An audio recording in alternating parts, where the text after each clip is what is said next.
What's up, everybody? Welcome back to The Unemployed Cyclist.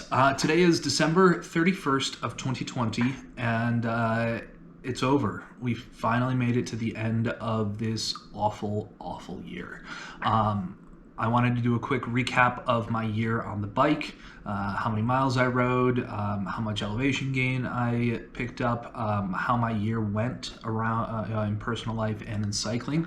I'll start by saying I'm very happy that this year I managed to stay healthy. I managed to stay employed from the end of January till today. And I know a lot of people can't say that, and I know I'm very fortunate for that. So thank you to everybody that's subscribed this year and checked out what I've been doing. It's definitely been an adventure, getting past the mental block of being on camera and talking into the void, and the ability to give me the ability to share my thoughts and my rides while I've been cooped up and alone most of the year. So for 2020, I rode 1,731 miles total. There may be a few different hikes thrown in there, so maybe my ride total is a little bit lower, and I'm actually okay with that number. It's almost flat year over year. I think last year in 2019 I did like 1,850 miles, and with the caveat there being I was down for 4 months after hurting my knee back in March, so it was July before I could really start building back up strength. And I started the year with quite a bit of riding. I lost a bit of weight. I was down to 236 pounds. With the knee injury, I gained about 15. I made it up just over 250, and I've been kind of yo-yoing between 245 and 248 since I hit that high. And so that has been a bit of a disappointment for me. I was hoping to be down quite a bit in weight this year. It's at 6'4", it's hard to get down into super low numbers, but I can definitely tell at 35 that as my weight creeps up, my joints hurt more when I walk a lot. So one of my goals in 2021 is to lose some weight. I'd like to be down below 220 by middle to end of next year, and I'm going to do that through a lot of riding. I'm not planning on doing any sort of crazy crash dieting. I've never believed in that kind of stuff. It's going to be a lot of hard work and a lot of time on the bike. Another goal of mine in 2021, from a riding perspective, is I like to ride between 4,000 and 5,000 miles next year. And so that is what I'm shooting for. I'll take you guys along on that journey as I ramp up my mileage and start to do more intense things, spend more time out on the bike. I'd also like to increase my elevation gain next year. This year I climbed 118,500 feet of elevation gain. I'd like to be at 250,000 or 350,000 by the end of next year, just corresponding with an increase in mileage. So that is how my 2020 went from a bike standpoint.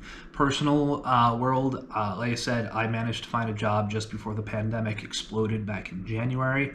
I have been working from home since about March, and it's been good. I like working from home. It is good to not be out in traffic in Los Angeles. That really stresses me out. I do not do well with traffic. And my wife and I have adjusted pretty well to pandemic life. We've saved a whole lot of money this year, which I'm very grateful for, and it's turned into a pretty interesting change of pace for us. We used to go out to dinner a lot. We really love going to the movies, and with the theaters being closed for so long, we picked up Netflix. We bought HBO Max for a month so we could watch the new Wonder Woman movie, and we're spending a lot more time at home. We're actually going to be going out for a hike here in a little bit. We're both getting out of work early, and probably the most thankful thing that I'm for this year is my wife got her first COVID vaccine just before Christmas.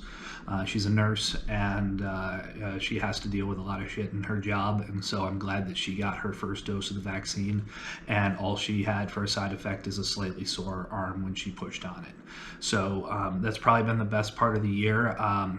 That, and probably second, is how strong I got after spending 4 months off the bike. It really gives me hope that with concentrated effort next year, I can do a lot more mileage, I can do more time out on the bike, I can get a lot more climbing in, and hopefully I can get down below that 220 mark and get faster, get stronger, and help my joints survive a little bit longer into my life. That was one of the reasons I switched to cycling when I was 19, is a fear of hip and knee replacements. I was a competitive runner in high school, and I knew that if I continued that, I would need knees and hips by 45 or 50. So that is the reason why I'd like to lose weight next year. Nothing about, I have a little bit around the waist, and it's not an aesthetic thing. It is purely to keep my joints in good shape. So that's how 2020 has gone for me. Those are my stats: 1,731 miles and 118,500 feet. My average rides per week is 3. I average 19 miles per week, which is pretty abysmal if you ask me, and an average time of 2 hours and 7 minutes on the bike. So I'm hoping to double all that next year at least. Get 4,000 or 5,000 miles in, and hopefully get my vaccine by midsummer to maybe October, and resume life. So thank you again for joining me on this journey this year. Look forward to sharing more with you next year. I have some pretty cool videos coming up. A climb up Latigo Canyon out in Malibu, and I know a lot of people have been asking me for how I edit my videos. That is also going live next month. I just finished editing it. It got uploaded yesterday. And so next month it is going to be that kind of stuff. There's going to be more riding, and I do have some gear reviews that I want to shoot. So with that, I wish everybody a happy, healthy, and safe New Year. If you are planning on going out, I will strongly implore you to please stay home. Things have gotten pretty bad here in LA County. So have a safe, happy, and healthy New Year, and I will see you next year. Get out, ride, have fun. Talk soon. Bye.